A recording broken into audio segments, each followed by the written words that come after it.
Je vous invite à regarder avec moi dans Matthieu 25. Nous avons commencé en nous posant la question, à qui irions-nous? À qui irions-nous? Et nous avons décidé comme Pierre, Seigneur, à qui irions-nous? Toi seul as les paroles de la vie éternelle. Est-ce qu'il y a quelqu'un qui a pris cette décision ici ce matin? Amen. Moi, je l'ai pris cette décision. Avec Jésus, c'est pour la vie. C'est pour l'éternité. Ni rétrograde, ni passive. Active, engagée, complètement, totalement, pleinement dans les choses du royaume de Dieu. Alléluia. Passionnée de Dieu. Zémakato. Vers qui irions-nous? Et nous avons décidé que lui seul, nous avons compris, il y a les paroles de la vie éternelle. Et nous nous sommes posé la question, mais comment vivrons-nous? Parce que ce que nous croyons a des conséquences évidentes sur notre manière de vivre. Alléluia. Tout ce que vous croyez a une conséquence sur votre manière de vivre. Votre manière de vivre est le reflet de ce que vous croyez réellement. Et comme je vous ai toujours dit, notre but n'est pas de changer le comportement des gens, c'est de changer ce qu'ils croient. Quand ce que vous croyez change, ce que vous faites va changer. Et il y a des choses que nous faisons, on dit, mais pourquoi je fais ça? C'est quelque chose que nous croyons, parfois dont nous ne sommes pas conscients, qui influence notre manière de fonctionner. Mais nous allons croire ce que nous devons croire. Nous allons croire la parole de Dieu. Nous allons adopter les pensées de Dieu. Alléluia. Nous allons laisser Dieu changer notre vision de notre existence, notre vision du monde. Nous allons comprendre par la parole de Dieu pour qui nous sommes et pourquoi nous sommes là. Et donc, personne à Abaros ne va gaspiller son existence. Amen. Personne à Abaros ne va passer sa vie sur des choses futiles qui n'ont pas de valeur éternelle. Amen. Nous allons épouser les desseins du Père et vivre conformément à la volonté de Dieu. Non déplaise au diable. Dans ce passage, nous voyons la suite des paraboles de Jésus, dans le long discours qu'il a fait sur la fin des temps et sur son retour. C'est important de bien situer cette parabole pour que nous comprenions pourquoi il a dit ce qu'il a dit et l'impact et l'importance de cela pour nous. Il a ce long discours sur la fin des temps, sur les choses qui vont se passer et sur son retour. Donc, il parle de la manière dont nous devons vivre en attendant son retour. La manière sur à quoi nous devons consacrer notre existence. Alléluia. Je ne sais pas s'il y a beaucoup de parents qui ont des discussions avec leurs enfants sur le sens de la vie et sur la raison pour laquelle ils sont sur la terre. Et j'ai fait un enseignement, je pense, ou en début d'année, ou vers la fin de l'année sur le sens de la vie. Je vous encourage à écouter cet enseignement. Si vous n'étiez pas là, et même si vous étiez là. God is a good God. Nos études bibliques montrent à quel point il faut réécouter les enseignements. Et donc, Jésus a donné d'abord cette parabole des 10 vierges. Ces jeunes filles qui attendaient l'époux. Et les 10 attendaient l'époux, mais de façon différente. De telle sorte que lorsque l'époux a fini par arriver, il y avait 5 qui n'étaient pas prêtes, qui n'avaient pas ce qu'il fallait, qui ne pouvaient pas donc participer aux noces de l'époux, aux noces de mariage. C'est un avertissement pour nous, pour que nous comprenions qu'il y a une manière de vivre qui nous permet d'être prêts pour rencontrer le Seigneur. Soit lorsqu'il reviendra sur terre, soit lorsque nous allons partir pour le rejoindre. Il y a une manière de vivre. Et pour la plupart d'entre nous, la manière dont nous avons été façonnés ne correspond pas à la manière dont Dieu veut que nous vivions. Ce qui veut dire que nous grandissons avec des idées, des désirs et des valeurs qui sont contraires aux valeurs du royaume de Dieu. Et nous avons des ambitions qui ne sont pas insérées dans les ambitions du Père. Quelqu'un va harmoniser aujourd'hui ses ambitions avec les ambitions du Père. Amen. Au nom de Jésus. Si ce quelqu'un c'est vous, vous allez dire Amen. Amen. Alléluia. Regardons ensemble dans Matthieu 25, verset 14. Et Jésus est en train de parler des choses du royaume de Dieu. Et il dit ceci, ce sera en effet pareil au cas d'un homme qui, partant pour un voyage, appela ses serviteurs et leur remit ses biens. Il donna 5 sacs d'argent à l'un, 2 à l'autre et 1 au troisième, à chacun selon sa capacité. Puis il partit aussitôt. Celui qui avait reçu les 5 sacs d'argent s'en alla travailler avec eux et gagna 5 autres sacs d'argent. De même, celui qui avait reçu les 2 sacs d'argent en gagna 2 autres. Celui qui n'en avait reçu qu'un alla creuser un trou dans la terre et cacha l'argent de son maître. Longtemps après, notez bien cela, longtemps après, le maître de ses serviteurs revint et leur fit rendre des comptes. Celui qui avait reçu les 5 sacs d'argent s'approcha, en apporta 5 autres et dit, Seigneur, tu m'as remis 5 sacs d'argent. En voici 5 autres que j'ai gagnés. Son maître lui dit, c'est bien, bon et fidèle serviteur. Tu as été fidèle en peu de choses.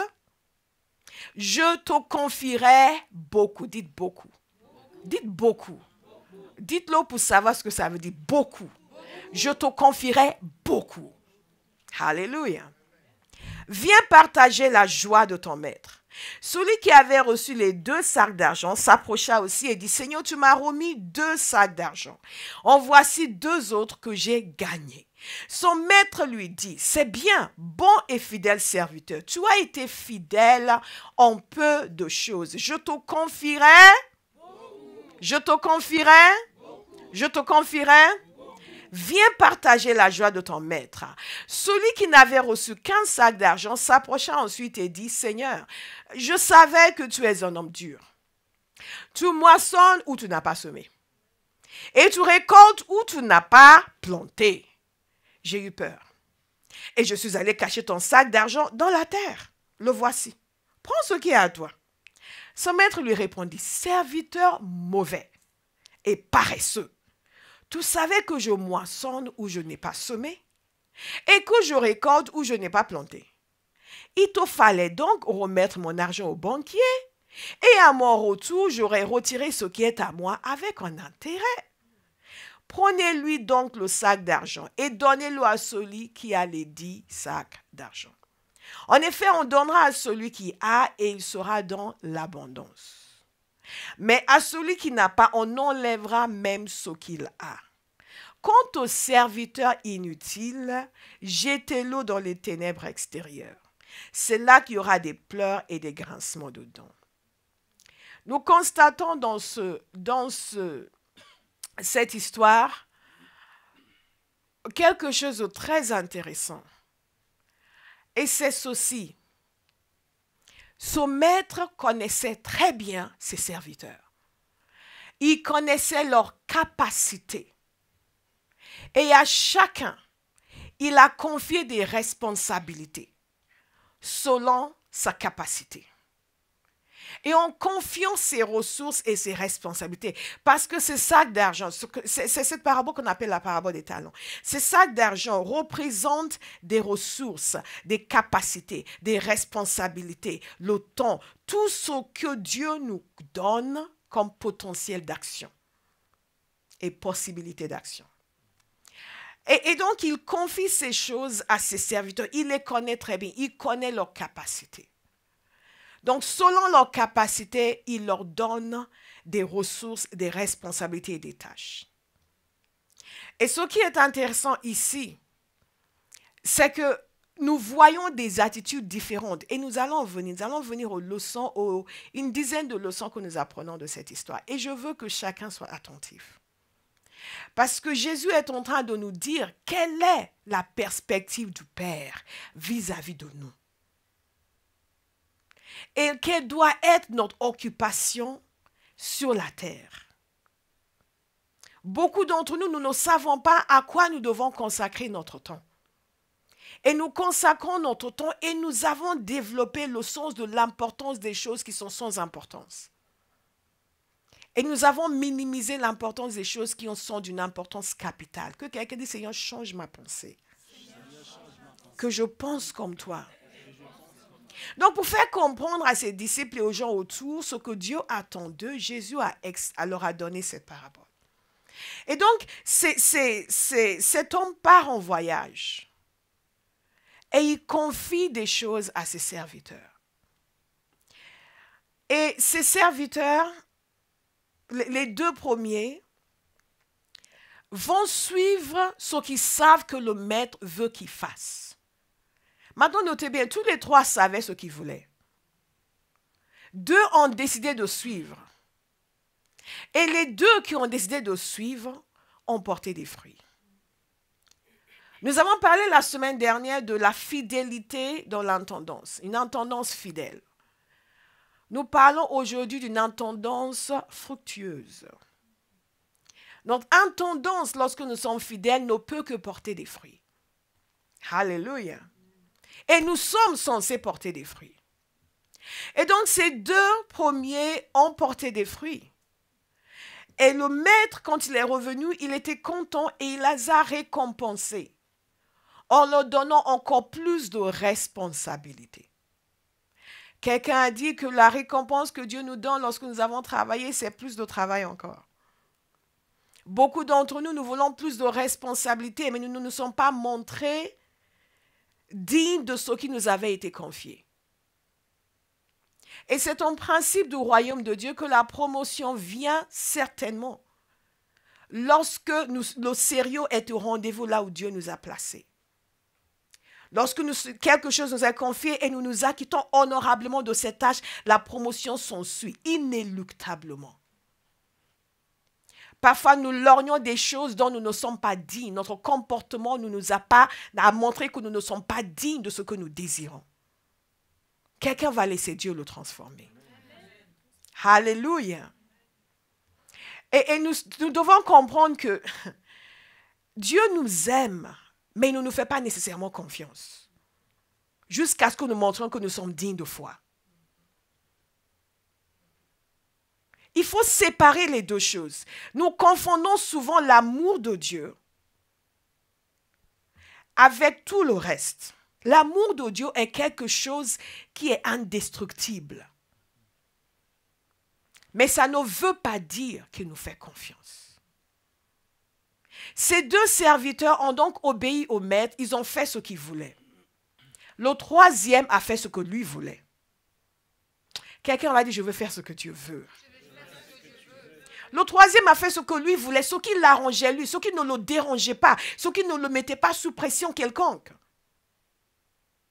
Un minimum d'effort.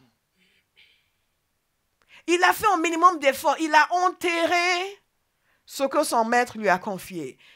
Il a fait un grand effort pour lui parce qu'il a enterré, il a quand même creusé, vous vous rendez compte? Et il y a des gens qui sont comme ça avec leur vie. Ils vous disent, mais je fais ça, ils sont fiers de quelque chose de totalement insignifiant.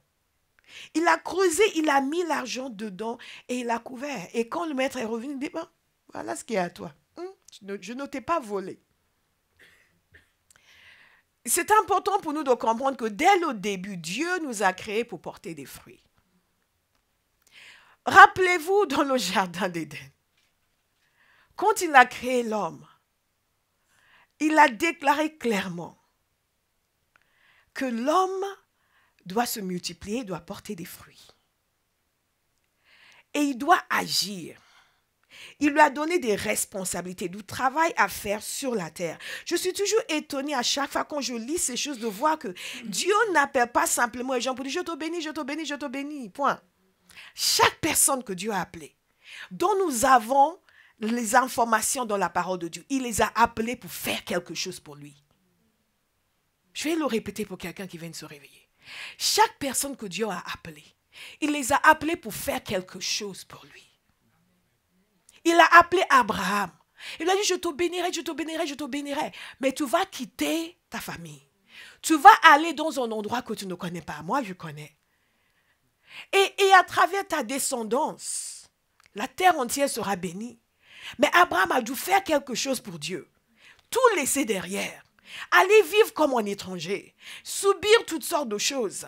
Son enfant Isaac, subir toutes sortes de choses. Jacob, et ainsi de suite.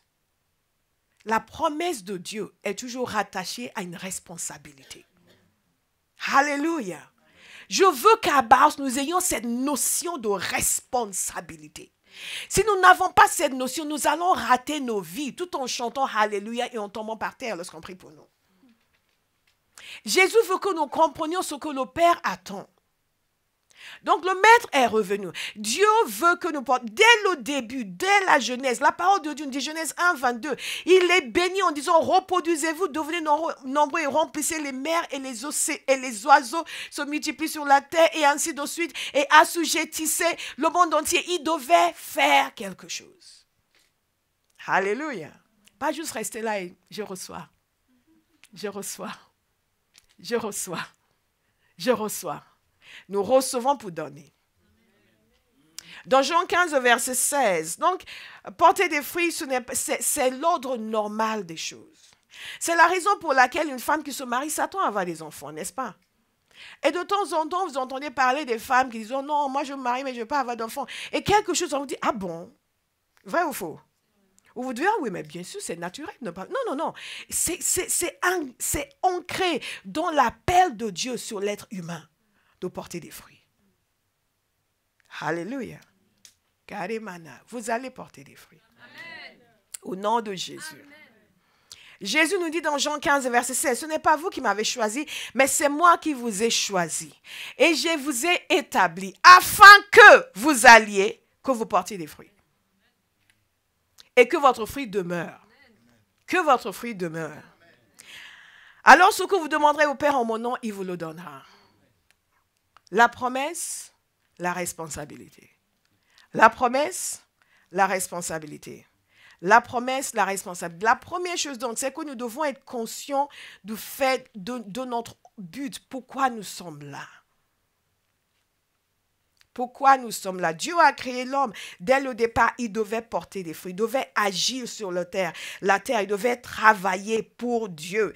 Il nous a sauvés à la rédemption.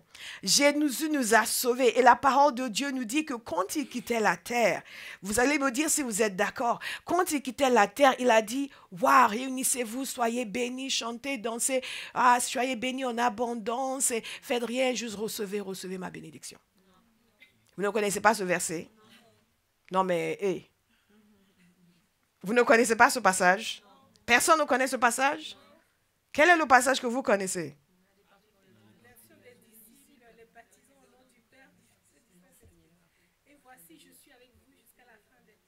La promesse, la responsabilité. La promesse, la responsabilité. La promesse, la responsabilité. Allez et faites. Dites à quelqu'un, va et fais. Fais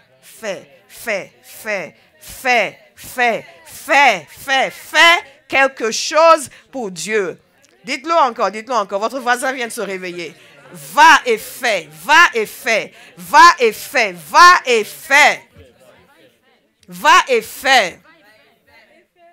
Vous ne voulez pas prêcher avec moi ce matin? Va et fais. Fais.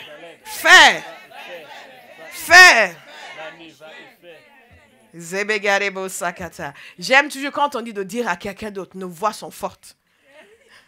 Mais quelqu'un va dire à quelqu'un, je vais aller, je vais faire. Et Kamaraba Segada. J'ai l'impression qu'il y a 3 personnes à Baha ce matin. Je vais. Hey! Dieu nous a donné le secret du bonheur. Lui faire plaisir. Quand Dieu est content de vous, le mécontentement de qui que ce soit n'a aucune valeur. Et nous savons ce qui fait plaisir à Dieu, que nous fassions sa volonté. Pas juste que oh, je t'aime. Rappelez-vous dans l'enseignement d'hier, dans tous les points que je vous ai donnés, pour choisir un conjoint, je ne vous ai pas dit en ce moment quelqu'un qui vous dit je t'aime. Pas que je t'aime, ça n'a aucune importance. C'est ce qu'il fait. C'est ce qu'il fait. C'est son attitude, son fonctionnement. C'est ça qui montre. Parce que l'amour peut se voir dans les actes. Donc, nous disons, je t'aime Seigneur, mais je n'ai pas le temps pour te servir. Je t'aime Seigneur, je n'ai pas le temps pour gagner des âmes, mais je t'aime Seigneur, bénis-moi encore, touche-moi encore. J'aime tomber par ta touche-moi encore.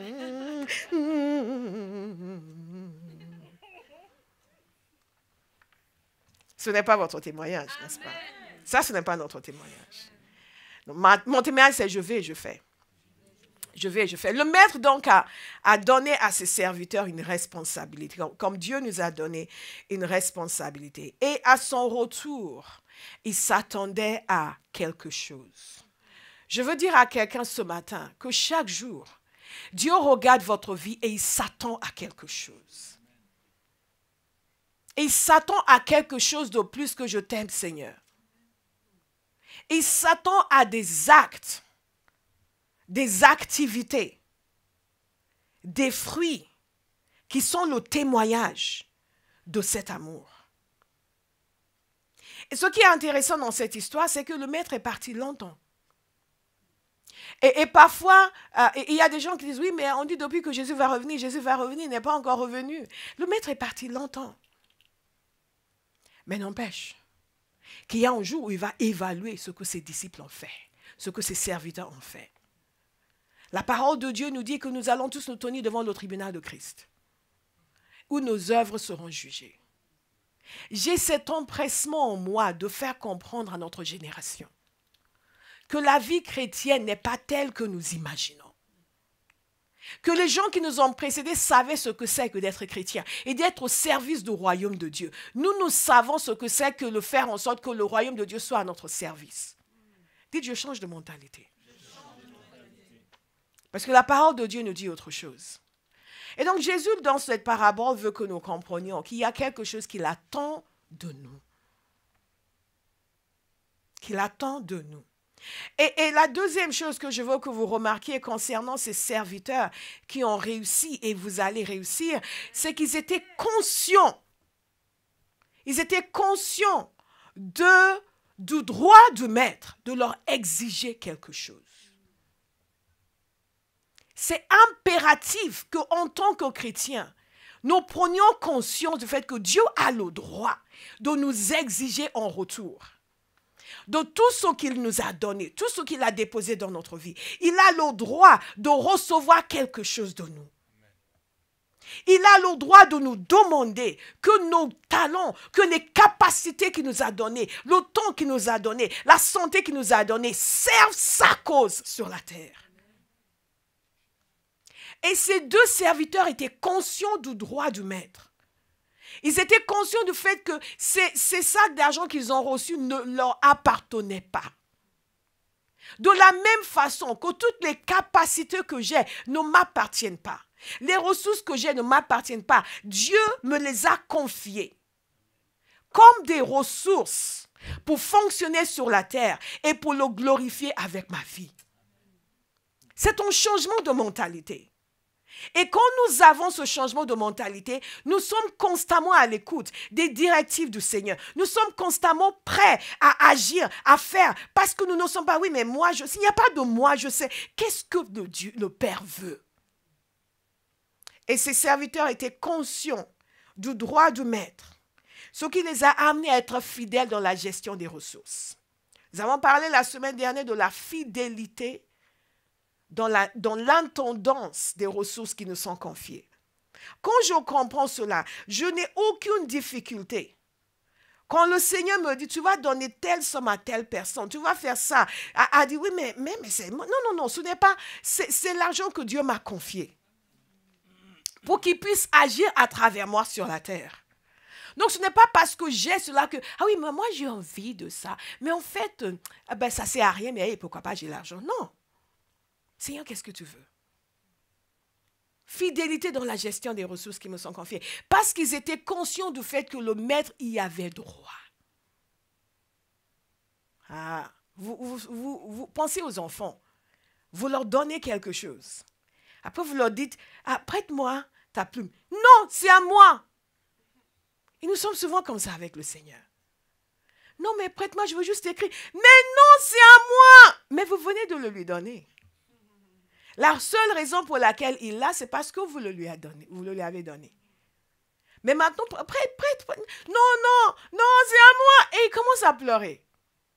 C'est à moi. Et quand Dieu vient, et il dit, hé, Calypso, je t'ai donné ce travail, je veux que tu fasses ça, et ça. Mais c'est mon travail.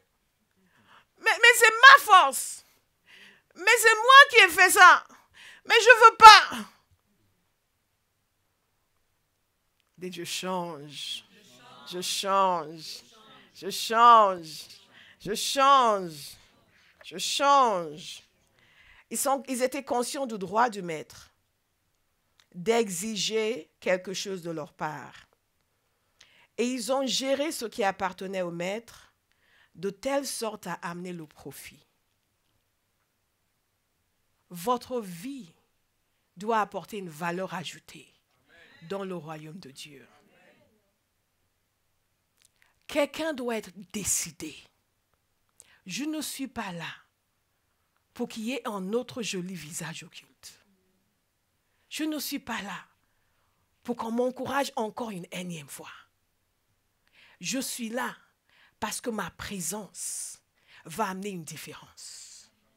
Parce que mon existence va contribuer à l'avancement du royaume de Dieu. Parce que les affaires du maître vont progresser grâce à ma présence. Imaginez le jour où l'apôtre Paul a été converti. Personne ne pouvait imaginer le changement dans le monde chrétien. Aujourd'hui, nous avons tellement l'apôtre Paul, Dieu l'a utilisé. Mais un jour, il n'était pas converti. Mais le jour où il a été converti, les anges ont chanté. Mais est-ce que vous savez que le jour où vous avez été converti, ils ont chanté aussi? Amen. En s'attendant à de grandes choses. Et ils ne seront pas déçus. Amen. Dites, ils ne seront pas déçus. Ma vie ne décevra pas le Seigneur. Il se réjouira du jour où il m'a sauvé. Est-ce qu'il y a quelqu'un qui est décidé ce matin d'adopter cette perspective? Ces serviteurs donc comprenaient qu'ils devaient amener du profit à leur maître.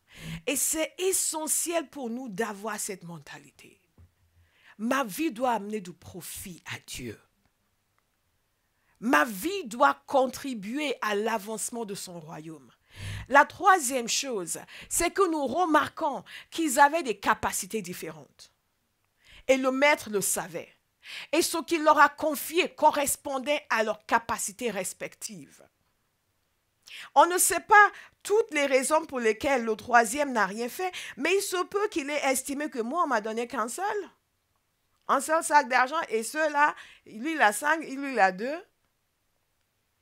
Parce que nous avons souvent ce genre d'attitude. Non, il était comme nous. Nous avons souvent ce genre d'attitude, la comparaison. Je prie pour vous aujourd'hui que la comparaison disparaisse. Amen. Que la comparaison disparaisse. Mais pourquoi pas moi? Pourquoi lui? Pourquoi moi je ne peux pas? Non. Selon leur capacité. Et ce qui est intéressant, c'est que les deux premiers ont reçu des choses différentes, mais ont reçu la même approbation. Parce que ce qui comptait pour le maître, c'est ce qu'ils ont fait avec ce qu'ils ont reçu. Qu'est-ce que vous allez faire avec ce que vous avez reçu? Vous pouvez ne pas pouvoir être aussi éloquent que quelqu'un qui sait bien parler, mais ça ne veut pas dire que vous n'allez pas pouvoir gagner des gens au Seigneur. Vous pouvez ne pas gagner autant de gens au Seigneur que Reinhard Bonnke, qui est maintenant auprès du Seigneur, mais vous allez gagner tous ceux que Dieu vous a donné la capacité de gagner. C'est extraordinaire. Il connaissait la capacité de chacun, il l'a donné à chacun selon ses capacités. Et ce qui est intéressant, c'est que chacun avait quelque chose.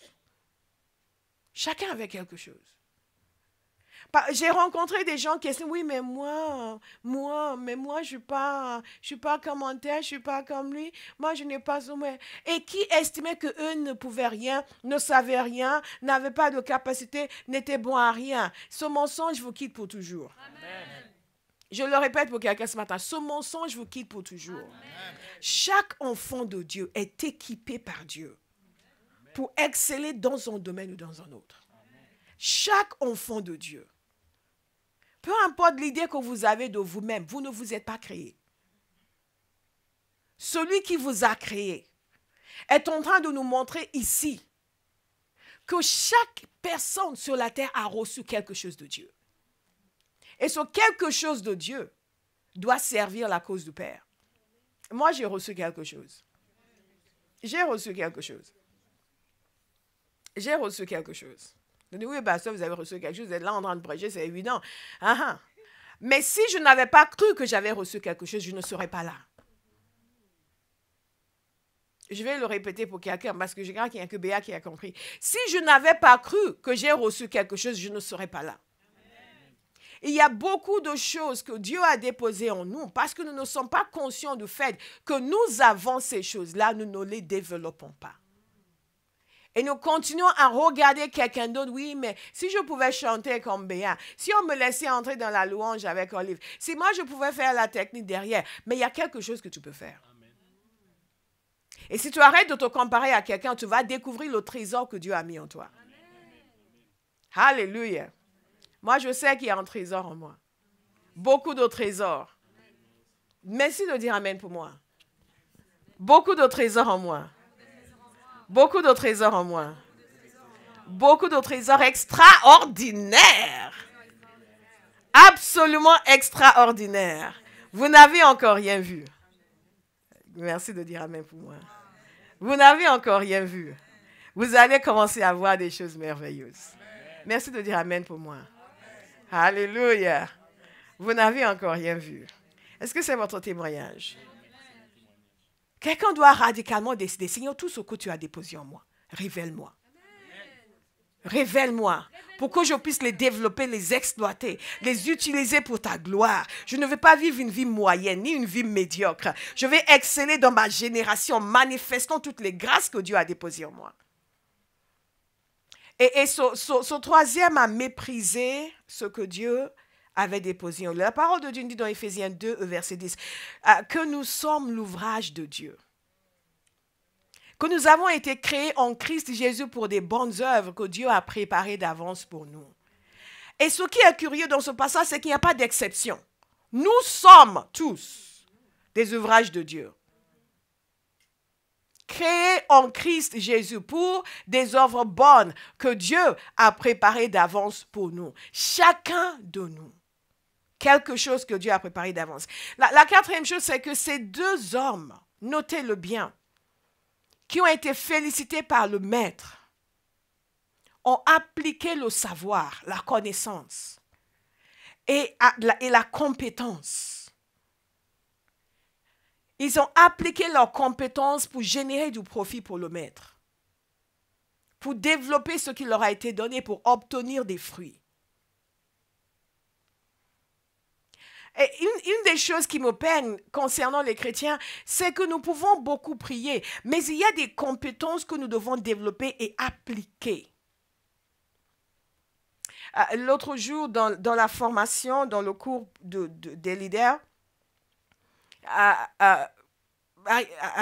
Ariel, qui avait commencé à faire une formation en vidéo, a eu une phrase très intéressante. Elle a dit, un tel et un tel m'ont montré, mais j'ai l'impression qu'on tâtonne encore. Et le fait qu'on ne sait pas vraiment comment faire ce qu'on fait, et là je paraphrase, et je le dis, c'est exactement ça, vous tâtonnez encore. Mais on ne doit pas continuer à tâtonner toute la vie. À un moment donné, on doit acquérir une compétence. On doit aller plus loin dans l'apprentissage, jusqu'à ce qu'on sache faire. Ces deux hommes savaient faire. Ils savaient comment faire le commerce. Ils savaient comment obtenir un profit. Et ils l'ont fait de façon excellente. Tout ce que Dieu vous confie, vous allez faire de façon excellente. Amen. Vous n'êtes pas d'accord? Je prie que l'excellence devienne une obsession. Dans tout ce que nous sommes, dans tout ce que nous faisons, que l'excellence devienne une véritable obsession. Que le maximum de profit puisse être manifesté. Le maximum de bénéfices, le maximum de fruits. Si je vais faire quoi que ce soit, les fruits doivent être extraordinaires. Alléluia. Et les fruits ne doivent pas être limités à cause de mon incompétence. Ils avaient un savoir-faire. Et ce savoir-faire, manifestement, il s'était appliqué pendant que le Maître était encore là. Et c'est pour cela d'ailleurs qu'il leur a donné selon leurs compétences. Il les avait observés. Que Dieu vous donne la grâce de vous appliquer. Il y a des choses qui nous amènent à réussir nos vies en Dieu, à porter de fruits en Dieu, qui ne sont pas uniquement la prière et le jeûne. Et vous savez que j'aime la prière et le jeûne. Mais je vous disais hier qu'il y a des principes. Il y a la prière et il y a les principes. Et l'un de ces principes, c'est acquérir la compétence. Si vous êtes censé faire des sorties d'évangélisation, apprenez comment partager la parole de Dieu. Allez sur Dieu.fm, regardez toutes les vidéos qui ont été faites exprès pour vous former. Apprenez comment répondre aux questions de quelqu'un. Nous revenons pour dire, oui, ils m'ont demandé c'est quoi la Trinité et je n'ai pas su répondre. Ils m'ont dit, mais c'est quoi cette histoire du sang de Jésus et je ne savais pas quoi dire. Non. J'apprends. Je m'implique, je décide que dès que je vais faire quelque chose, le maximum de fruits doit en résulter. Je ne vais pas perdre mon temps. Si cette conversation est censée produire 20 fruits, je vais obtenir les 20. Et pas 5, parce que je ne me suis pas préparée. Alléluia. Wow. Abraham est devenue calme et silencieuse. À croire que quelqu'un se sent concerné par ce message. Le peuple dit Amen. Amen. Alléluia. Alléluia. Maintenant, si je me mettais à dire, Dieu va vous bénir. Ah, vous êtes peu importe d'où tu viens, ta vie va être changée. Je dis excellence, application, responsabilité. Regardez la vie de Jésus. Tout ce qu'il a fait, il l'a fait avec excellence. Avec un sens aigu du devoir, de responsabilité. Quand la parole nous dit d'être des imitateurs de Christ, c'est dans tout ça. C'est dans tout ça. Ces deux serviteurs ont été félicités parce qu'ils se sont appliqués. Vous serez félicités. Alléluia. Je serai félicité. Dites Amen pour moi. Alléluia. Leur fidélité dans l'intendance des responsabilités qui leur ont été confiées. C'est ce que nous voyons dans ce passage. Ces deux serviteurs, pensez-y, le maître est parti pendant longtemps. Ils avaient le temps de se désengager. Que Dieu vous donne de durer dans le temps. Beaucoup de chrétiens ne durent pas dans le temps. Ils sont engagés pendant 5 ans. Après, ils commencent, parce que le maître est parti longtemps, ils commencent à être moins engagés. Ils commencent à avoir un cœur partagé. Ils commencent à estimer que oui, mais bon, hein, moi, si je dois vivre, hein, mais quelle vie en dehors de Christ? Ah ah! Oui, ils sont engagés pendant 10 ans. Et la 11e année, ils commencent à être moins en feu. Ils commencent à être plus préoccupés par d'autres choses. Que Dieu vous préserve. Que vous soyez engagés à fond jusqu'au bout. Jusqu'à votre dernier souffle. Que les choses du royaume de Dieu soient en appétit en continu. Comme un feu dévorant. Comme Jérémie. Si je dis que je ne parle pas, c'est comme un feu à l'intérieur de moi. Si je dis que je ne vais plus le servir, que je ne puisse même pas dormir. Le Seigneur m'a fait prier quelque chose pendant des années. Père, que je ne trouve aucune joie loin de toi. Amen. Aucun plaisir en dehors de toi. Amen. Il faut faire des prières dangereuses qui vous préservent. Amen. Parce qu'il y a des gens qui sont trop contents loin du Seigneur. Ils sont contents. Et ils pensent qu'ils sont bien et vous pleurez pour eux. Parce que si vous n'êtes pas malheureux quand vous êtes éloigné de la volonté de Dieu, vous risquez de vous éloigner encore plus. Donc demandez au Seigneur, Seigneur, que je sois malheureux. Si je ne suis pas au cœur de ta volonté, enlève toute joie. Enlève tout plaisir. Que je ne trouve pas de repos. Il y a des gens, ils sont hors de la volonté de Dieu, ils sont tout repos. Je dis, waouh. Devil got you. Ce ne sera pas votre témoignage. Alléluia. Non, mais je vous parle sérieusement. Priez ces choses pour vous préserver. Aucun plaisir loin de ta volonté. Aucune joie loin de ta volonté. Enlève-moi tout plaisir. Si je ne suis pas au cœur de ta volonté, qu'est-ce que vous allez gagner? Si vous gagnez le monde entier, que vous perdez votre âme. Il y a des gens qui sont manifestement, visiblement, clairement rétrogrades. Et qui disent, mais non, je suis avec Jésus. Vous dites, regardez, tu es avec Jésus. Amazing. Non, ça va. Je suis à fond avec le Seigneur, à fond. Et vous priez, Seigneur, ouvre-lui les yeux. Ouvre-lui les yeux. Ouvre-lui les yeux. Aucun plaisir loin de toi. Aucune joie loin de toi. Aucune satisfaction loin de toi. Que je sois consumé par le sens de mon devoir vis-à-vis de toi. Que cela me travaille matin, midi et soir.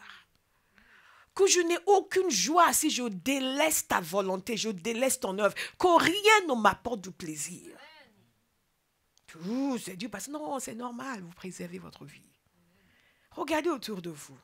Vous ne connaissez pas les gens qui étaient amoureux de Jésus, qui aujourd'hui sont amoureux du monde, et qui vous regardent comme si vous n'avez rien compris. Ah, toi, tu es toujours tout le temps dans l'église. Ah non, ma fille, il faut grandir. Hein. Et ils vous regardent avec mépris, comme si vous n'avez rien compris. Et ils sont complètement perdus. Mais il y a un jour où ils étaient là. Oh, je t'aime Jésus, je ferai ta volonté, je te suivrai pour l'éternité. Et ils ont chanté et dansé aujourd'hui. Ce ne sera pas votre témoignage. Amen. Alléluia. Loin de toi, Seigneur, point de plaisir. Point de plaisir. Et nous constatons la diligence et le sérieux dans le travail. Ce sont les leçons que Jésus voulait nous apprendre avec cette histoire. Pour dire, Dieu s'attend à ce que nous soyons sérieux. Que nous fassions son œuvre avec diligence, avec sérieux, avec un sens du devoir, avec le sens du droit du maître de nous exiger quelque chose.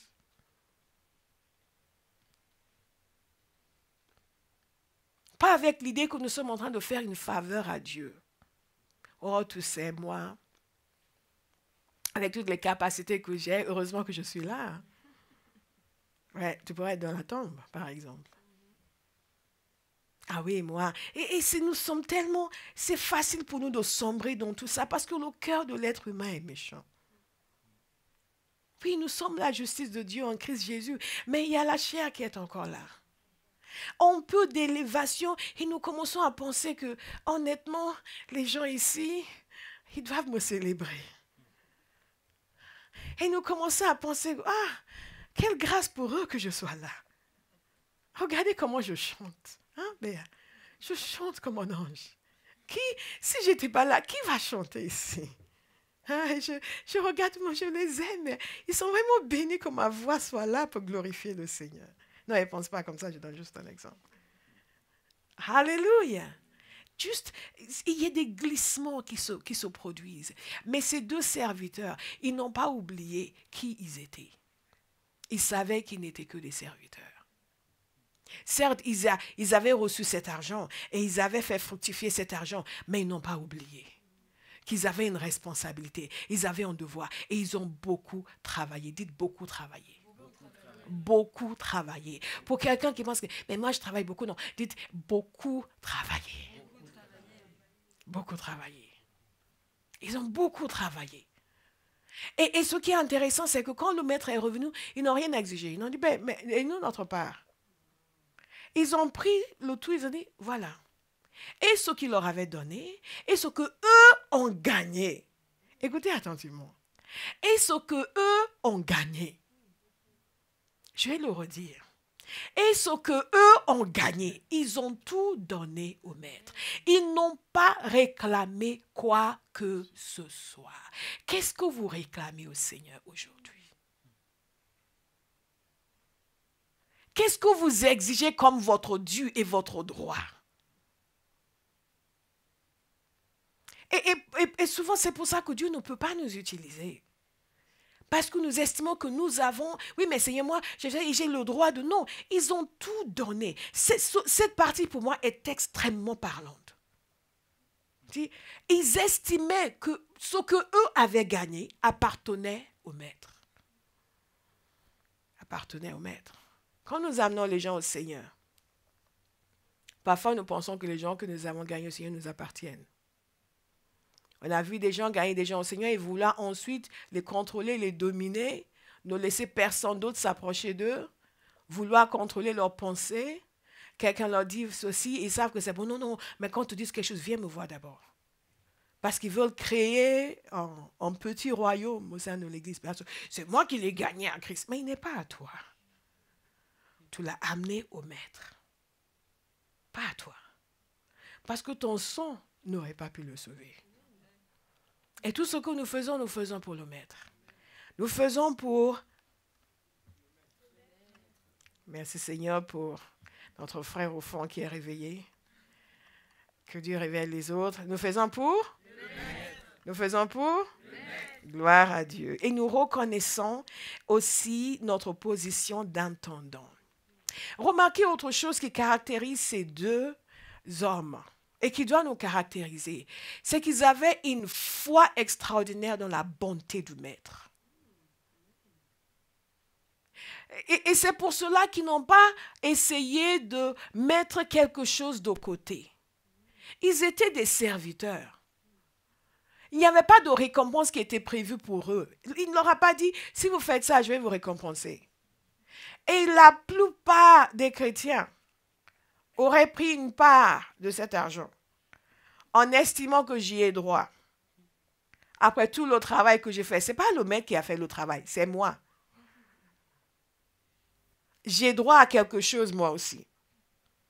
Que Dieu nous permette de voir et de mettre dans nos vies où nous sommes arrogés des droits que nous n'avions pas. Et ils ont été d'une honnêteté absolue, une transparence absolue. Ils ont tout donné au maître. Ils avaient foi dans sa bonté. Je prie que ce matin, quelqu'un ait foi dans la bonté de Dieu. Que tout ce que Dieu me demande est bon. Tout ce que Dieu me demande est bon. Tout ce que Dieu me confie est bon. Tout ce que je dois faire dans le service de mon Dieu est bon. Vous pensez que c'était drôle pour ces serviteurs de se réveiller tôt et d'aller faire le commerce? D'aller travailler? Vous pensez qu'ils n'étaient pas fatigués de temps en temps? Vous pensez qu'il n'y avait pas de moment de découragement? Il n'y avait pas de moment où ils disaient « Ouf, ok, ça va aller. » Ils se sont encouragés. Et ils ont recommencé. Vous n'allez jamais vous lasser. Je suis en train de bénir quelqu'un. Vous n'allez jamais vous lasser. Vous n'allez jamais vous lasser. Vous n'allez jamais vous lasser. Dieu va continuer à renouveler vos forces. Vous allez le servir avec joie en continu, matin, midi et soir. Physiquement fatigué, mais jamais spirituellement las. Et il renouvelle vos forces en continu. Nous sommes là pour la durée, pas pour 5 ans. Nous sommes là pour la durée, pas pour 10 ans. Nous sommes là pour la durée, même pas pour 20 ans, pas pour 30 ans, pas pour 40 ans. Tant que nous avons le souffle, nous serons au service du Maître. Avec allégresse, avec excitation, avec passion, avec joie, avec engouement. Amen. Alléluia. Si c'est votre témoignage, criez Amen. Amen. Il faut le décider. Si vous attendez un jour que vous n'ayez plus à travailler pour lui, vous allez attendre. Parfois, je dis oui, mais il y a toujours quelque chose à faire. Il y a toujours une âme à gagner. Il y a toujours quelqu'un qui n'est pas converti. Il y a toujours quelqu'un qui n'est pas sanctifié. Je ne suis pas encore au ciel. Allez, faites des nations des disciples. Reste valable tant que je suis sur la terre et qu'il y a un être humain qui n'est pas converti. Mais notre génération, c'est la génération bénis-moi, que je sois heureux. Mais nous ne sommes pas heureux pour autant. Beaucoup de chrétiens ne sont pas heureux. Ils ne sont pas heureux. Pourquoi ils ne sont pas heureux? Parce que ce qui donne la joie n'est pas dans leur vie. Faire plaisir à Dieu. Je vous assure, quand vous faites plaisir à Dieu, vous êtes conscient du fait qu'il est content. Il n'y a rien de mieux. Le monde entier peut me féliciter, mais quand Dieu me montre sa satisfaction, wow, I'm really blessed. Totally blessed. Hey, hey. Ça, c'est être béni. Ce n'est pas les mains qui frottent ma tête pendant 5 heures. Une bouteille d'huile, donc je vais aller laver mes vêtements. C'est bien l'onction. C'est bien. Mais il y a quelque chose de mieux. Le plaisir du Père. Et vous savez, même dans l'Ancien Testament, Caleb et Josué avaient compris. Si l'Éternel est content de nous, il nous donnera ce pays. Si l'Éternel est content de nous, il nous donnera ce pays. Pas si je ne me fatigue pas, si je ne me lasse pas, si je fais le minimum, si je fais à ma manière, mais s'il est content de moi, Dieu sera content de toi. Amen, amen. Dites à quelqu'un, Dieu sera content de toi. Dieu sera content de toi. Dieu sera content de toi. Je prie que votre satisfaction vienne du plaisir de Dieu. Et non pas des choses charnelles et naturelles. Ouh, j'ai une nouvelle voiture. Je vais la garer devant. Que tous les frères le voient. Que toutes les sœurs sachent que je suis bénie. Et vous descendez la rue et quelqu'un vous rentre dedans. Et vous êtes là. Et vous perdez votre sanctification. Une personne a cogné ma voiture. Juste dans le coin, place d'Enfer Rochereau. Et elle a conduit comme une folle. Mais comme une folle. Elle a cogné ma voiture. Après, on s'est garé. Et la personne est sortie, elle a commencé à mentir. Non, c'est pas moi. Je dis, mais attendez, madame. J'étais très calme. D'abord, j'étais sortie, mais comment elle a pu conduire comme ça? Et après, j'étais non, attendez. Venez voir. Moi, je venais comme ça. Vous veniez comme ça. Et oui, mais vous... Non, regardez. Et vous savez ce qui m'a choqué? C'est que j'ai découvert que cette personne était chrétienne. Mais elle montait. En fait, j'ai découvert qu'elle venait de faire réparer sa voiture suite à un accident précédent. Donc, elle était un peu récidiviste. Vous me suivez? Mais sa manière de réagir. Et il se trouvait qu'elle était chrétienne et qu'on connaissait une servante de Dieu en commun. J'étais épatée par son attitude. Bon, on a fait le constat et ainsi de suite. Et évidemment, l'assurance a trouvé qu'elle était fautive. Elle a payé la réparation de ma voiture. Mais ce qui m'a choqué, c'était son attitude. C'est important pour nous de décider ce qui a de la valeur. Sinon, nous allons perdre notre sanctification pour les choses inutiles. Inutiles. Ma droiture devant Dieu doit être plus importante pour moi que de ne pas payer l'assurance. Tout dépend de ce que je cherche. Qu'est-ce que vous cherchez? Je vous avais posé la question dans le message, à qui irions-nous? Pourquoi vous êtes là? Ces gens suivaient Jésus à cause du matériel. Ils suivaient Jésus parce qu'il leur avait donné à manger. Et Jésus le savait. Vous venez ici parce que je vous ai donné à manger. Et beaucoup d'entre nous, nous sommes comme ça. Nous suivons Jésus parce qu'il nous a guéris. Nous suivons Jésus parce qu'il nous a donné un travail. Nous suivons Jésus parce qu'on nous a dit que si nous le suivons, il va nous faciliter la vie. Mais est-ce que nous le suivons parce qu'il a les paroles de la vie éternelle? Qu'est-ce que nous apprenons? Ils avaient la foi dans la bonté de l'homme. Mais qu'est-ce que vous pensez de Dieu? J'ai mis une citation dans le livre An Amazing Life, le dernier livre qui est sorti en anglais, que Sonia va pouvoir lire. Alléluia. Gloire à Dieu. Et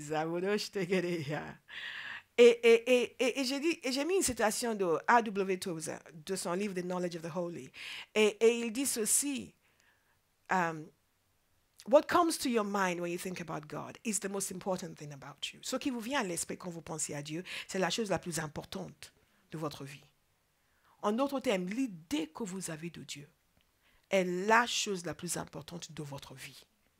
La chose la plus importante, je vais le répéter pour quelqu'un, dans toute votre existence, c'est l'idée que vous avez au sujet de Dieu. Comment vous voyez Dieu?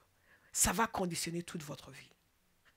Ces deux hommes croyaient en la bonté de leur maître et ça les a poussés à un service sans limite. Si vous êtes convaincu de la bonté de Dieu, vous n'allez pas vous restreindre, vous allez tout lui donner. Vous allez lui faire confiance, vous allez déverser votre vie sur lui. Vous allez, comme on dit en anglais, you will spend your life on him. Je veux inviter quelqu'un ce matin à croire en la bonté de Dieu et à déverser votre vie pour sa cause. Ne vous préservez pas votre petit jardin secret, votre petit... Oui, mais ça, c'est... Ne mettez pas des barrières. Enlevez les barrières. Dites à quelqu'un, enlève les barrières.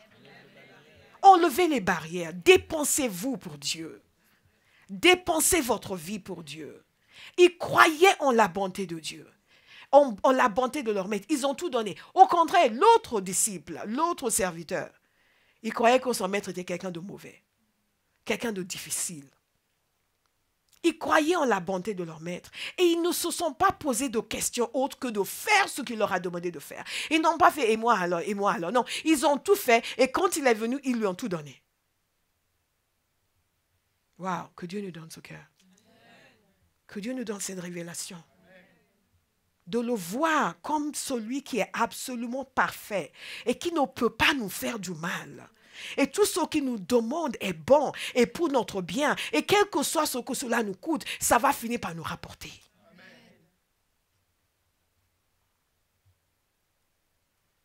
Comme Jésus lui a fait confiance. Vous imaginez ce que ça lui a coûté? Il est venu sur la terre comme un être humain. Est-ce que vous savez que Jésus ne pouvait pas se ressusciter lui-même? Et que si le Père ne le ressuscitait pas, il n'allait pas ressusciter? Confiance absolue. Si Jésus a pu aller à la croix et se fier entièrement au Père, nous pouvons nous aussi nous fier entièrement au Père. Quelqu'un écoute ce matin? Pensez à tout ce qu'il a fait, le risque qu'il a pris. Disons le mot. Exactement. Pourquoi vous ne voulez pas risquer votre vie? Pourquoi vous voulez retenir quelque chose? Est-ce que vous pouvez vous donner, est-ce que vous pouvez ajouter, comme Jésus a dit, vous pouvez ajouter un seul centimètre à votre existence? Je dis à quelqu'un ce matin, mettez votre vie dans la main du Seigneur. Dépensez-vous sur Dieu. Faites la volonté du Père. Servez-le avec abandon. Servez-le de façon effrénée. Faites tout ce qu'il veut. Oui, mais Seigneur, moi, il n'y a pas de ça. Seigneur, qu'est-ce que tu veux? Oui. Tout ce que tu veux, quand tu le veux, comme tu le veux. C'est ce que je veux. Tout ce que tu veux, quand tu le veux, comme tu le veux, c'est ce que je veux. Alléluia. Alléluia. 7e point, ils ont honoré leur maître. Ils ont voulu l'enrichir. Que Dieu vous donne la grâce de vouloir l'enrichir. La richesse de Dieu se compte en âme. Que Dieu nous donne la grâce de vouloir l'enrichir. L'enrichir. L'enrichir. L'enrichir. L'enrichir. Le plaisir de voir des gens sauvés. Pas parce qu'ils sont de notre famille, mais parce que Dieu les veut. Le plaisir de voir des gens convertis. Pas parce que c'est mon frère ou ma soeur. Et je suis content, mon frère papa aller en enfer. Non, non, non, c'est ton inconnu. Mais c'est un inconnu qui est aimé par mon Père. Et dont son salut me réjouit le cœur. Alléluia. Est-ce qu'il y a un gagnant d'âme dans cette salle? Amen. Il y a quelqu'un qui va travailler pour le maître. Amen. Sans se lasser. Amen. Sans rechigner. Sans chercher ses propres privilèges. Et moi alors, Seigneur. Ils ont honoré leur maître. Le 3e serviteur l'a déshonoré. En désobéissant. Beaucoup des choses que nous apprenons la faiblesse ne sont pas la faiblesse, c'est juste la désobéissance. Je disais à quelqu'un l'autre jour, quand nous sommes décidés à obéir, cette décision d'obéir détruit nos faiblesses. Quand je suis entêté à faire ce que Dieu veut que je fasse, j'oublie mes insuffisances. Et je vais au-delà de mes insuffisances. Alléluia. Quand vous devez présenter votre thèse, et vous êtes timide, mais si vous ne présentez pas, vous n'allez pas finir vos études. Est-ce que vous présentez? Vous présentez? Pourquoi? Parce que vous êtes décidé à finir vos études. Parce que ce diplôme, vous le voulez. Jusqu'à quel point est-ce que vous voulez faire la volonté de Dieu? Nous appelons insuffisance, nous appelons faiblesse, ce que Dieu appelle la rébellion. Cet homme a dit, oui, mais j'avais peur. Et son maître a dit, non, tu es méchant et paresseux. Et parfois, on dit, oui, mais Seigneur, j'ai peur. Et Dieu dit, non, tu es paresseux. Et mais Seigneur, je n'ose pas. Non, tu es paresseux. Ce ne sera plus le témoignage de quelqu'un dans cette salle. Il n'a pas honoré le Seigneur. Il n'a pas honoré son maître. Il a négligé le mandat de son maître. Et ce qu'il a dit à son maître, il a dit, tu es un homme dur. Tu moissonnes où tu n'as pas semé. Je vais inviter quelqu'un à réfléchir ce matin parce que parfois nous avons ces pensées vis-à-vis du Seigneur. Nous pensons que le Seigneur n'est pas très juste. Oui, mais Seigneur, je ne comprends pas pourquoi tu es un homme dur. Mais pourquoi moi je dois faire ça? Tu moissonnes où tu n'as pas semé. Je sais que si je le fais, ça va faire avancer le royaume de Dieu, mais je ne vois pas mon intérêt. Donc pourquoi je vais le faire? Dieu veut moissonner où il n'a pas semé. Et c'est moi qui vais faire le travail, c'est toi qui vas être glorifié. Parfois, mais moi aussi, je fais partie des gens qui l'ont fait célébrer moi aussi. Tu moissonnes ou tu n'as pas semé. Parce qu'il n'a pas reconnu sa dépendance totale vis-à-vis de son maître. Et que son maître avait le droit de lui exiger quelque chose. Et ce qu'il faisait pour son maître, et ce n'était pas son accomplissement, c'était pour le maître. À partir d'aujourd'hui, il y a quelqu'un dans cette salle qui va cesser de rouspéter contre le Seigneur. Qui va cesser d'estimer que Dieu lui en demande trop. Oh, je n'ai pas eu un amen pour ça. Oh, qui va cesser d'estimer que Dieu lui en demande trop. Alléluia. Qui va commencer à penser, Seigneur, tu as tout à fait le droit de m'exiger quoi que ce soit. Tout ce que je te demande, c'est la grâce pour exécuter. Tout ce que je demande, c'est que tu me changes à l'intérieur. Que tu me donnes de vouloir ce que tu veux que je veuille. Alléluia. Et c'est ça qui est merveilleux avec Dieu. Tu fais de moi ton serviteur. C'est ça. Fais de moi un vrai serviteur. Au lieu de faire, oui, mais Seigneur, moi, je ne veux pas. Moi, ce n'est pas trop mon truc. Moi, je suis fatiguée. Il n'y a pas que moi ici. Moi, je suis là, je suis derrière. Toutes les semaines, je suis en train de faire la vidéo et les autres sont assis, ils sont en train d'écouter le message. Et moi, alors, non. Tu fais de moi ton serviteur. Vous pouvez servir Dieu à un point où les autres vont devenir jaloux.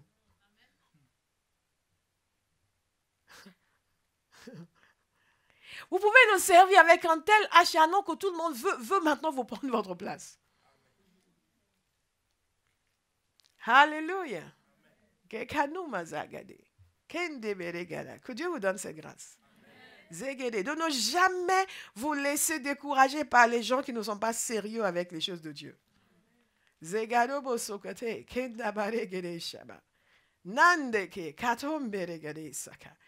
prie qu'il y ait quelqu'un qui soit différent dans sa génération. Je prie que vous ayez un amour pour Dieu et pour les choses de Dieu qui ne pourra être éteint par qui que ce soit ou quoi que ce soit. Que aucune voix discordante ne résonne en vous. Aucune voix discordante. Aucune voix discordante.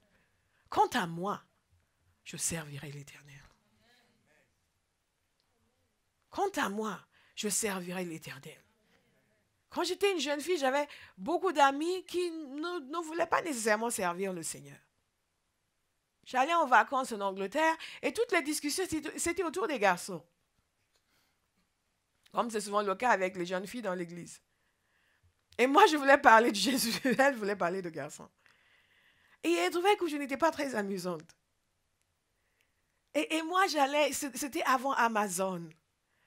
Donc, il fallait que j'achète mes livres en Angleterre. Et je cherchais des livres, je venais avec beaucoup de livres. Et j'allais chez mes copines, mais tu n'as pas de livres? Oui, mais pourquoi on va... Mais qu'est-ce que tu lis?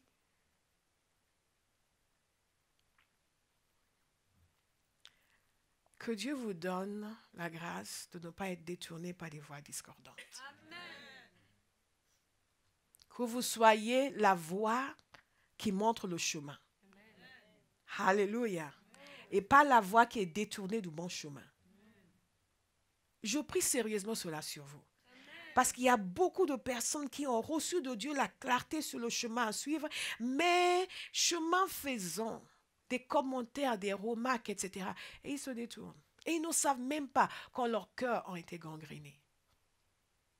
Je bénis le Seigneur pour cette grâce. Parfois, il faut avoir son caractère. Dans le Seigneur. Il dit, je sais ce que je veux. Je veux Jésus. Je veux les choses de Dieu. Nous sommes peut-être amis, mais nous n'allons pas dans la même direction. Et je revenais avec mes cartons de livres. Et avec tous ces livres, Dieu a déposé quelque chose en moi. Mais si j'avais passé mon temps à parler de garçons, comme certains d'entre vous, vous faites, vous ne serez pas ici aujourd'hui. Amber House n'existerait pas. Parce que Dieu nous teste avant de nous donner la responsabilité suivante. Ces deux serviteurs, quand ils se sont acquittés honorablement de la tâche qu'il leur a été donnée, il leur a donné encore plus de responsabilités. Quelqu'un doit changer ses attitudes et ses préoccupations pour passer à l'étape suivante. Ne demandez pas pourquoi vous n'êtes pas à l'étape suivante. Ce n'est pas parce que vous ne méritez pas encore d'y être.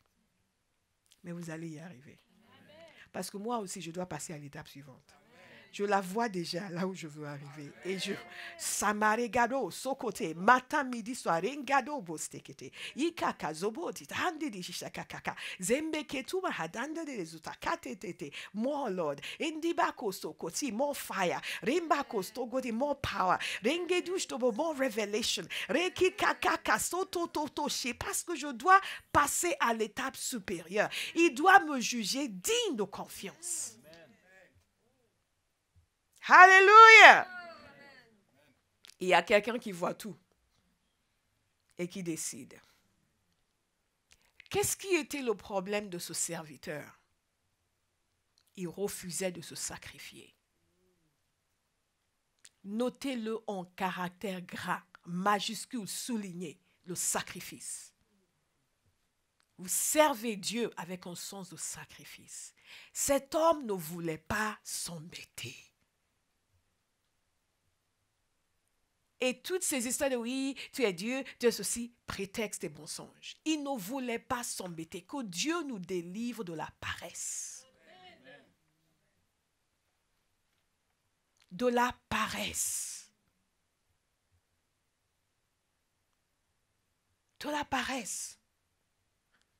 Et beaucoup de jeunes hommes aujourd'hui sont affligés avec un cas de paresse aggravé. Oui, mais bon. Quand je me suis convertie, j'étais étonnée de voir des jeunes hommes dans l'église qui aimaient Dieu. Ils étaient en feu pour le Seigneur. On les appelait the brothers. Vous savez, il y a les brothers, il y a les brothers. Il y a les frères, il y a les frères. Les frères, mais en feu pour Dieu. Rekakabosa, a prié, rakikakabota, ringaga sokotokota, ikakaka, umbarakatika, ikaka, quand est-ce qu'il respire?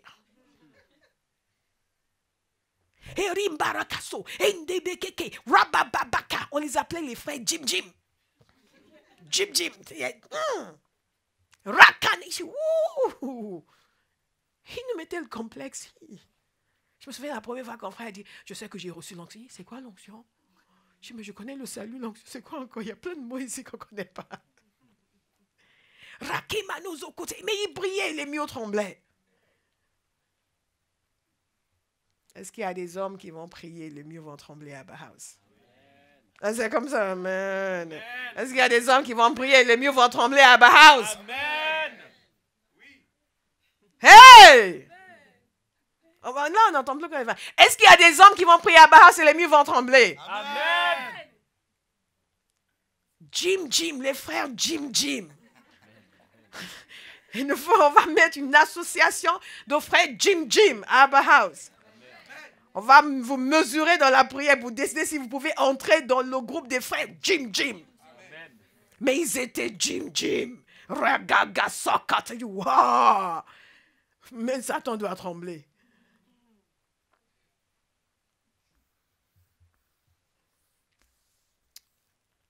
Sacrifice. Sacrifice. Se donner. Sacrifice. Dites sacrifice. Sacrifice. C'est un principe de la vie. Regardez les grandes entreprises. Regardez les entreprises qui réussissent. Tous les gens qui les ont bâties ont vécu une vie de sacrifice. Vous pouvez voir leurs belles voitures aujourd'hui. Mais avant les belles voitures.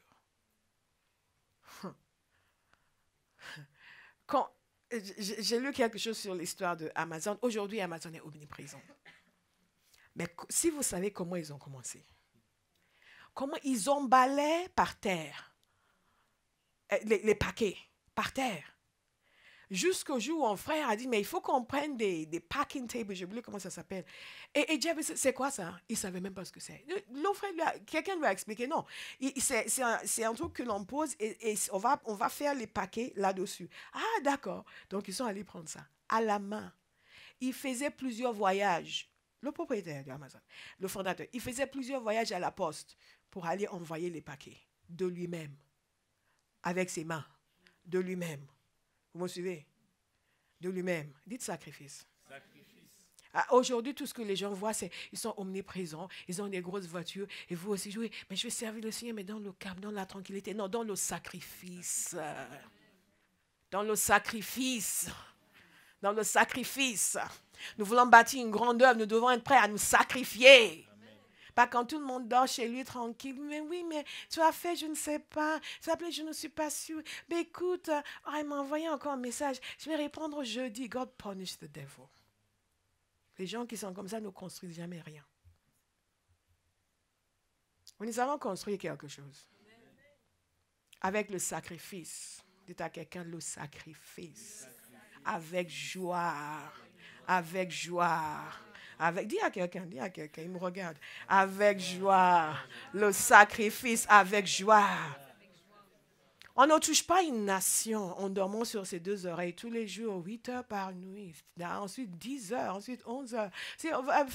Ça, tu as fini la vidéo, comment? Écoute, tu sais, j'ai beaucoup de choses à faire. God punish the devil. Nous avons une chose à faire avancer le royaume de Dieu. Tout le reste est accessoire. Cherchez premièrement le royaume de Dieu et sa justice et tout le reste vous sera ajouté. Alléluia. Alléluia. Alléluia. Jésus a dit que nous serons évalués sur la base de notre travail. Ce serviteur ne voulait pas se sacrifier, mais Jésus nous a donné un principe. Et ceci, il a dit concernant lui-même, Jean 12, 24. En vérité, je vous le dis, si le grain de blé tombé en terre ne meurt pas, il reste seul. Mais s'il meurt, il porte beaucoup de fruits. S'il meurt, il porte beaucoup de fruits. Avant les fruits vient la mort. Avant les fruits vient l'abnégation. Avant les fruits vient le don de soi. Avant les fruits vient le sacrifice. Et moi, tout ce qu'il faut pour porter des fruits, tout ce qu'il faut pour que Dieu soit content, pour que un jour je l'entende dire bon et fidèle serviteur, je ferai. Je ferai. Je ferai. Alléluia. Je ferai. Et il y a un autre point qu'il faut noter ici. Et je pense que c'est vraiment fondamental pour nous que notre mentalité soit changée à ce niveau-là. Jésus est en train de nous dire qu'il y aura un jour de reddition de comptes. Nous allons rendre des comptes. Reddition des comptes et récompense. Le maître est parti longtemps, mais un jour est venu. Il a dit, ok, maintenant, dites-moi, qu'est-ce que vous avez accompli?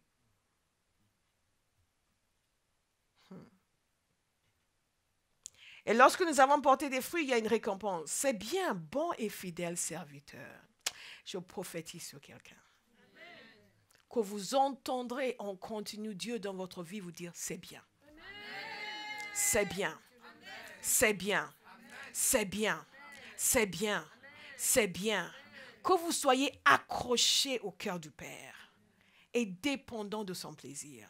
C'est bien, c'est bien, c'est bien. Oh, c'est bien. Vous imaginez ce que ces serviteurs ont ressenti? Le maître est parti longtemps. Il est revenu. Ils ont dit, voilà ce qu'on a gagné. Il a regardé et a dit, c'est bien. C'est bien. C'est bien. Oui, c'est bien. C'est bien. C'est bien. Et non seulement c'est bien, il dit, bon serviteur. Fidèle serviteur. Oh Seigneur, je veux ton approbation. Bon serviteur. Fidèle serviteur. Et comme je vous ai dit, les deux ont reçu exactement la même chose. Même parole. Des capacités différentes, mais même recommandation. Et il dit, je te confierai beaucoup. En d'autres termes, vous n'êtes pas encore à la fin du chemin. Mais quand je suis fidèle avec ce que j'ai, il me confiera beaucoup. Viens partager la joie de ton maître. Vous voyez où est la joie du Père? La joie que nous cherchons. Elle est dans le plaisir du Père. Dans l'obéissance, dans la volonté de Dieu. C'est là où est la joie. Viens partager la joie de ton maître. La joie que personne ne peut vous enlever. La joie qu'aucun désagrément ne peut vous enlever. Lorsque cette femme a cogné ma voiture, ça ne m'a pas enlevé ma joie. Parce que ma joie ne venait pas de ma voiture. Alléluia. Ma joie était préservée. Votre joie sera préservée. Et je déclare sur vous que vous allez servir l'Éternel avec joie. S'il y a quelqu'un ici qui sert le Seigneur en traînant des pieds, soyez délivrés.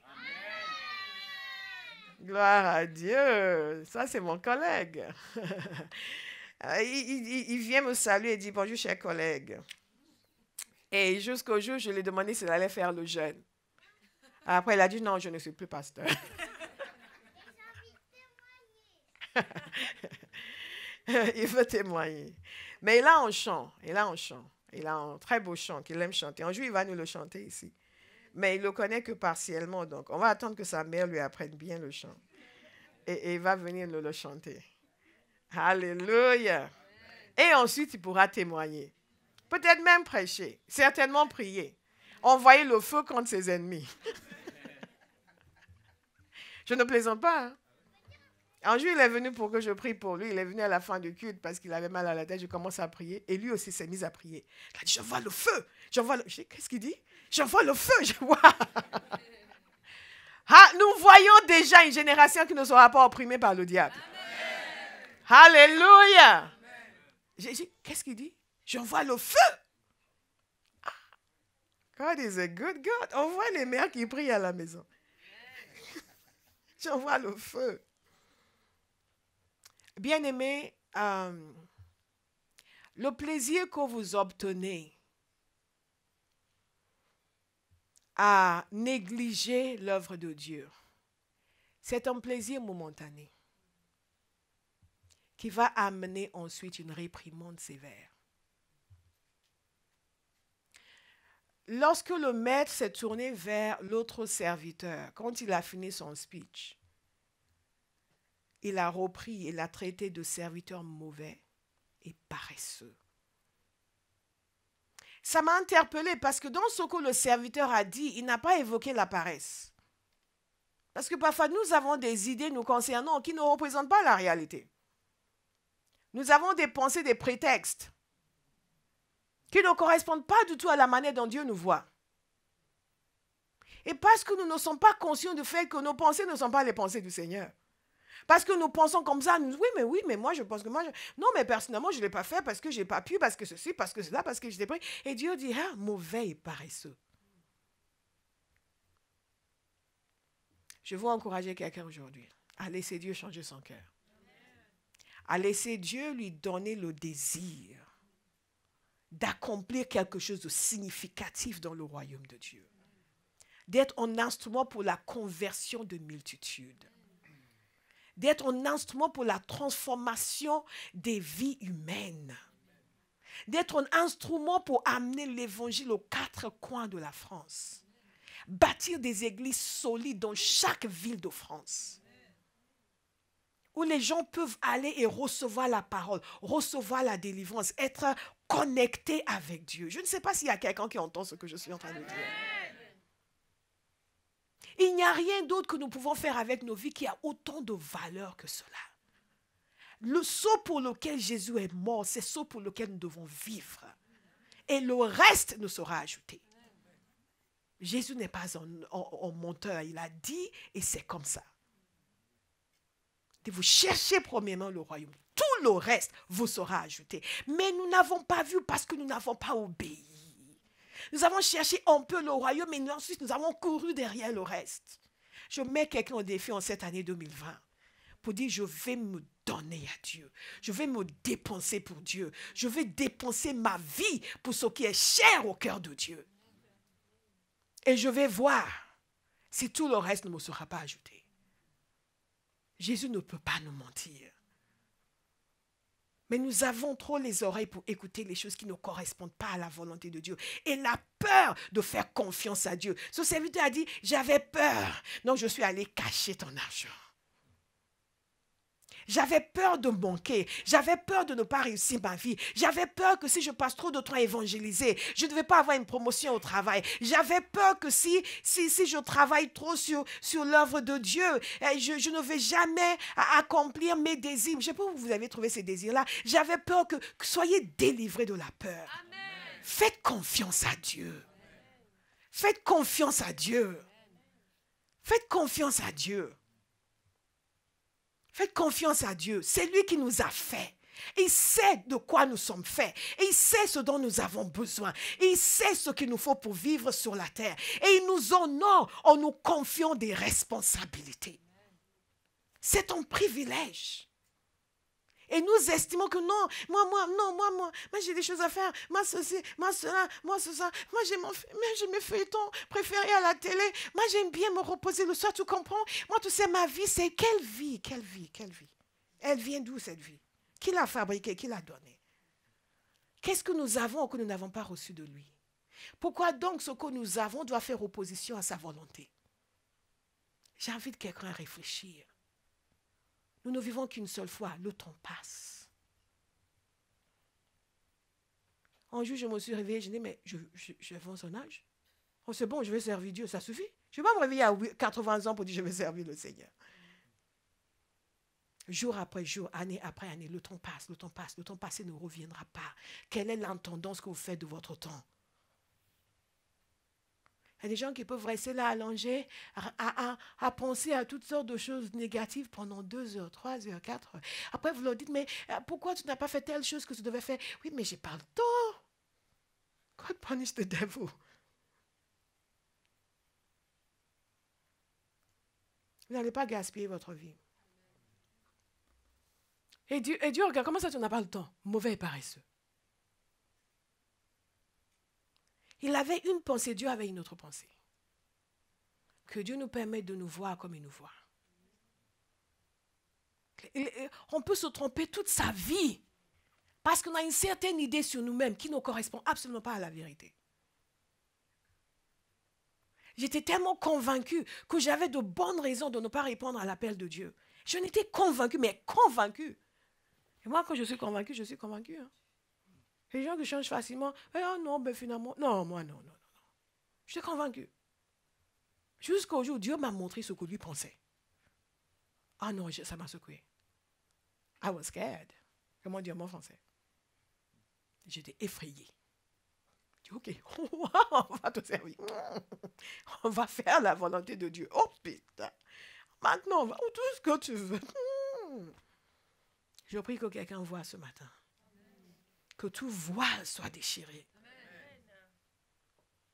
Que tout aveuglement disparaisse. Que toute lourdeur disparaisse.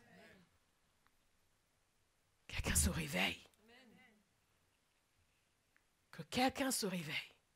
J'imagine lorsque Jésus a parlé avec les 12 et que Pierre dise, oui, mais moi j'ai mal au pied. Jésus est monté au ciel. Le jour de la Pentecôte, ben, vous venez pas, avant le jour de la Pentecôte, vous venez pas, il nous a dit de rester là de près. Oui, mais tu sais, moi je suis mieux chez moi parce que moi j'ai un nouveau lit qui est très confortable. Non, moi j'ai un nouveau canapé que j'ai pas encore mis en place. Non, moi je dois aller marier mon fils. Vous savez, il y a des gens comme ça. Hein. Quand le maître les a invités, ils étaient tous très occupés. C'est l'image de l'Église aujourd'hui. Et le jour de la Pentecôte, ils n'étaient pas là. Le Saint-Esprit, le Saint-Esprit est venu, mais ils sont où? Ils sont où? Ou certains, ouais, ils reçoivent l'Esprit, ils reçoivent l'Esprit. Et après, bon, ils se réunissaient tous les jours dans les tombes. Puis aujourd'hui, je pourrais pas parce que je dois partir au voyage. Et après, Jean qui fait, oui, mais bon, vous savez, moi j'aimais le Seigneur plus que vous tous, mais vous savez, on peut aimer le Seigneur avoir une vie aussi. Hein? Donc, je vais rentrer chez moi et... bon, vous me dites, hein, quand vous avez des sorties, vous me dites, quand je peux, je viendrai. Et, Jacques, qui était à la tête de l'église de Jérusalem, oui, mais vous savez, vous comprenez l'affiliation entre moi et Jésus, voilà. Donc, je pense que quelqu'un a le droit de parler, moi je peux parler. Bon, écoutez, je pense que ce n'est pas la peine de se réunir autant. Hein. Dans le monde d'aujourd'hui, les distances ne sont pas évidentes. Je pense que, bon, si on se voit une fois par mois, c'est bon. Je sens qu'il n'y a rien qui dise qu'on doit tous faire partie d'une église locale. Hein? Et un par un. Quand finalement l'apôtre Paul est converti, je vais servir Dieu. Et Ananias, Jésus dit, bon, Ananias va aller le voir. Ah, oui, je vais aller, Seigneur, mais bon, j'ai un peu mal au dos là. Je vais aller prier pour lui. Bon, d'ici la fin de mois, je serai là. Il serait resté aveugle longtemps, Paul. Mais nous ne pensons pas. Nous prenons pour acquise le fait qu'ils aient obéi au Seigneur. Est-ce que les générations qui viennent vont pouvoir dire la même chose de nous? Ou est-ce qu'ils vont voir une génération qui avait tellement de préoccupations, tellement de choses, avait la possibilité de porter des fruits pour Dieu dans leur génération, mais ont décidé de travailler les week-ends parce que ça paye mieux. Vous me suivez? Et ont décidé que, oui, on va faire de longues heures parce que comme ça, on va pouvoir acheter une maison plus rapidement. Mais le problème en faisant toutes ces longues heures, c'est que on n'a pas le temps pour aller gagner les âmes. Mais le Seigneur comprend parce qu'il veut qu'on soit béni. Vous imaginez Pierre avec ce genre de réflexion. Vous imaginez Paul avec ce genre de réflexion. Pourquoi est-ce que nous avons ce genre de réflexion? Est-ce que nous avons reçu le même salut? C'est une question que je vous pose. Est-ce que nous avons reçu le même Saint-Esprit? Est-ce que nous avons reçu le même mandat? Je pense que quelqu'un se sent concerné par les cas de figure que je viens de donner. Regardez vos visages. Mais je vous ai dit il y a 2 semaines que la parole de Dieu est censée nous secouer aussi. Pas uniquement nous encourager, mais nous mettre au défi et révéler les choses dans nos cœurs. Donc faites-moi un grand sourire. Alléluia. Elle est censée nous travailler et nous déranger. Si elle ne nous dérange jamais, c'est qu'on nous ment. Alléluia. Amen. On sent qu'il n'a pas encore de responsabilité. Sa voix est la plus enjouée ici. Mais est-ce qu'il y a quelqu'un qui peut dire, j'ai compris.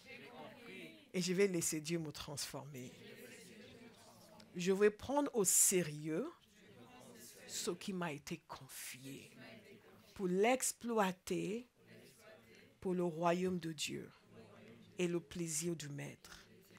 Ma prière pour nous, c'est que nous soyons libérés de l'emprise de l'immédiat, de l'emprise des choses naturelles, que nous voyions la réalité de l'éternité, que nous voyions la réalité du monde spirituel, l'état des gens de notre génération et le fait que Dieu a déposé en nous la capacité de changer leur vie. Il y a un serviteur de Dieu qui disait qu'il avait participé, je ne vois même pas quelle heure il est. Oh, Father, bien, on va s'arrêter. Il avait participé à un débat sur un campus universitaire où la question était de savoir est-ce que Jésus est le seul chemin vers Dieu. Et il y avait 2 prêtres qui étaient là, un pasteur et un prêtre, je crois, qui étaient là et qui soutenaient que non. Et qui étaient fâchés contre lui parce que lui affirmait que Jésus était le seul chemin. Est-ce que vous me suivez? Il y a beaucoup de pensées, beaucoup d'idées qui nous influencent. Et que les gens qui se disent chrétiens finissent par oublier que Dieu leur a donné à eux la capacité de changer la vie des gens. Et dans ce débat, il y avait un homme qui était athée, qui était en colère. Et il était en colère pour une raison inattendue. Il a dit à ce serviteur de vous les chrétiens là, vous êtes tranquille parce que vous êtes sauvés, vous allez au ciel et vous êtes dans votre bulle et vous regardez les autres comme une espèce bizarre. Ça, c'est un athée qui le dit. Vous êtes tranquille, vous êtes dans votre bulle, vous allez au ciel. Et nous autres, un athée en réalité qui dit, vous ne vous souciez pas de nous. Et lui, il préparait une réponse cinglante. Mais il s'est dit, à l'intérieur du Saint-Esprit, qu'est-ce que je dis? Qu'est-ce que je réponds? Dès qu'il a dit ça, il a fondu en larmes. Il a été envahi de compassion. Il a fondu en larmes. Et tout le monde était interloqué. Et l'atmosphère a changé. Après, quand ils ont fait le vote, la grande majorité a voté pour dire que Jésus était le seul chemin vers Dieu. Ces 2 ecclésiastiques sont partis en colère. Il a dit qu'il y a un homme qui est venu un jeune qui est venu vers lui pour lui dire, waouh, la présence du Seigneur était avec nous aujourd'hui. Hein. Il a dit, ah, vous êtes chrétien? Il a dit, avant de venir ce soir, non. Mais maintenant, oui. Je prie que Dieu nous utilise tous. Amen. Où que nous soyons. Parce que nous sommes disposés à être utilisés. Nous sommes prêts à être utilisés. Si nous ne sommes pas disposés, il ne pourra pas nous utiliser. Je prie que vous soyez disposés. Que le salut de notre génération devienne une obsession. Est-ce qu'il y a quelqu'un à Barras qui va demander cela? Amen. Et je vais conclure en vous disant ceci. Je pense que c'est la première fois que je vous dis que je vais conclure. Ok, donc j'ai encore 2 fois à le dire. C'est comme ça que l'apôtre Paul a écrit ses lettres. Et il a conclu plusieurs fois. Mais je vais vraiment conclure en vous disant ceci. Que cette histoire nous montre que la vraie raison pour laquelle nous ne portons pas de fruits, c'est parce que nous avons un cœur méchant et que nous sommes paresseux. Ne trouvez pas d'autre raison. Ne trouvez pas d'autre raison. C'est la vraie raison. Et si nous savons cela, nous allons dire, Seigneur, change mon cœur. Délivre-moi de la paresse. Change mon cœur. Il n'y a pas d'autre raison. Nous nous donnons beaucoup de raisons. Oui, c'est parce que en ce moment, ce n'est pas évident. Ou c'est parce que moi, je ne suis pas comme un tel qui sait parler. Non, non, non. La vraie raison, le maître a mis le doigt dessus. La vraie raison, c'est le cœur méchant et la paresse. C'est la vraie raison. C'est la vraie raison. Que je ne suis pas dérangée par le sort de tous ces gens qui ne connaissent pas le Seigneur. Mon cœur est méchant. Que je ne peux pas me lever pour faire sérieusement ce que j'ai à faire pour que quelqu'un soit converti, quelqu'un soit sauvé, que je prenne des nouvelles de quelqu'un qui était venu et que je ne vois plus pour savoir si la personne va bien, que je prenne ce mois pour prier, intercéder pour l'église et que c'est bizarre pour moi, j'ai des sujets de prière, je ne les fais pas, c'est que mon cœur est méchant et je suis paresseux. Nous allons accepter le verdict du Seigneur et mettre de côté nos prétextes. Si nous sommes capables d'accepter cela, Dieu peut nous changer. Amen. Mais si nous continuons à dire, oui, mais c'est à cause de ceci, ça, non, non, non, non, non. Et à chaque fois, Seigneur, qu'est-ce que tu vois en moi? Montre-moi et enlève-le si ce n'est pas bon. Et il est capable de le faire. Il est capable de le faire.